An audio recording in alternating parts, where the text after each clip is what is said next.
గౌరవనీయులు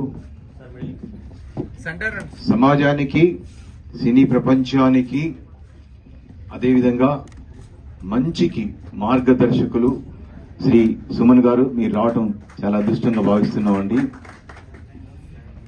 సుమన్ గారు నాకు ఒక మంచి అవకాశం ఇచ్చారు. నేనెవరో తెలియకపోయినప్పుడు కూడా మా జల్లెల శ్రీనివాసు నా గురించి కొంత ప్రస్తావించడం, కలిసిన తర్వాత కథ వెంటనే వినగానే సారు కథ బాగుందని చెప్పి అంగీకరించారు. కథలో ఏమున్నాయని అది వేరే విషయం, నాకు సంబంధించిన అవసరం, సార్కు సంబంధించింది కాదు, మీకు ఎవరికి సంబంధించింది కాదు. కానీ అదృష్టం ఏంటంటే సుమన్ సార్ని నేను కానీ ఒక 2 నెలల ముందు కానీ కలిసి ఉండుంటే ఆ సినిమాలో మొదటి హాఫ్ సారుకు సంబంధించినటువంటి అంశాలు వేరే విధంగా ఉండేవి. అప్పటికి సార్ చెప్పారు, సుమన్ సార్ చెప్పారు, వెళ్తూ వెళ్తూ ఇంకా ఏమైనా అవసరమైతే నీకు సర్వీస్ ఇస్తా అన్నారు.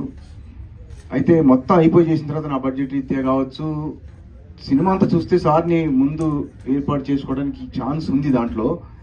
కానీ అంతా అయిపోయిన తర్వాత ఆ లోటుని నేను ఎప్పటికీ మర్చిపోలేను. భవిష్యత్తులో మరి ఇంకేమైనా చేస్తానో నాకు తెలియదు కానీ ఇక్కడ విషయం ఏంటంటే చిన్న నిర్మాతలని, బడ్జెట్ లేని వారిని, ఆర్థికంగా ఇబ్బంది పడేవారిని సుమన్ సార్ ఎంత సపోర్ట్ చేస్తారో నాకు బాగా తెలుసు.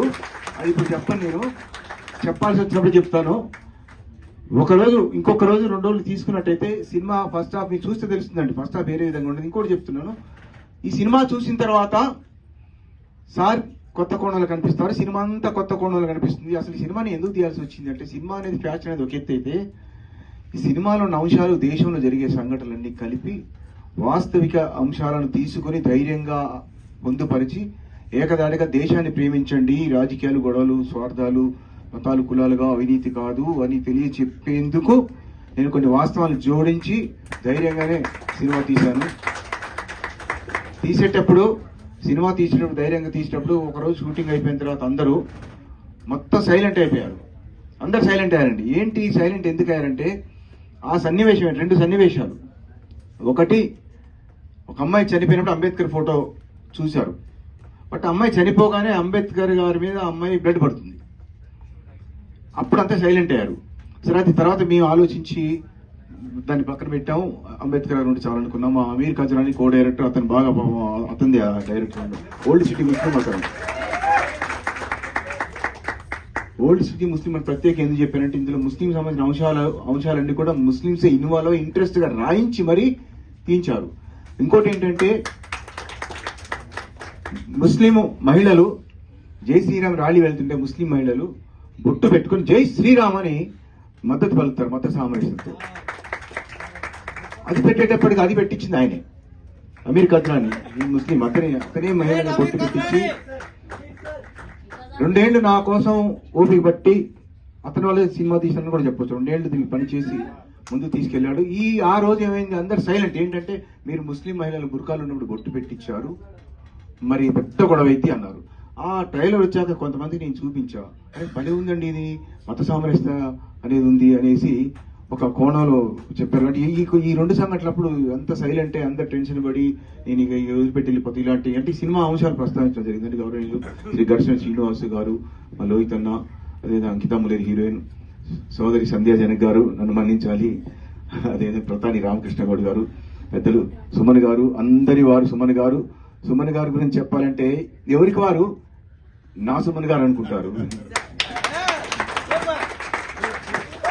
అదేవిధంగా సాయి వెంకట గారు, అశోక్ కుమార్ గారు, ఈయన చంద్రమౌళి గారు, కేవి రమణాచారి గారు తాలూకండి. దీనికి ఈరోజు బుక్ మై షోలో కొన్ని బుక్ చేయించడానికి వచ్చారు, అందుకు యాక్టివ్ పార్టిసిపేట్ చేస్తున్నారు.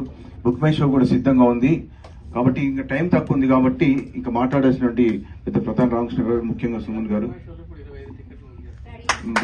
బుక్ మై షో సిద్ధంగా మీరు రెడీ చేసుకోవచ్చు చూసుకొని. అందుకే ఈ విషయానికి ఇది ఏదైనా సరే ముందు ఏది చెప్పినా కూడా ఎక్కదు.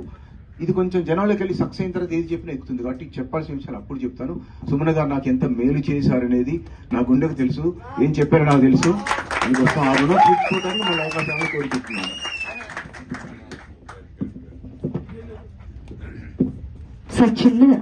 This is Lavanya. మన టీఎఫ్సీసీ లైవ్ ఛానల్కి సబ్స్క్రైబ్ చేయండి. అలాగే ఇందులో అప్లోడ్ చేసే ప్రతి వీడియోని లైక్, షేర్ ఇంకా కామెంట్ చేస్తూ ఉండండి. అలాగే ఇక్కడ కనిపించే బెల్ ఐకాన్ని ఇలా క్లిక్ చేస్తే చాలు టీఎఫ్సీసీలో అప్లోడ్ చేసే ప్రతి వీడియో అప్డేట్స్ మీ ఫోన్లో వచ్చేస్తాయి. హాయ్ అందరికీ నమస్కారం, నేను Geetha Madhuri. Like, share and subscribe to TFCC live. Hi, TFCC live ఛానల్ని లైక్ చేయండి.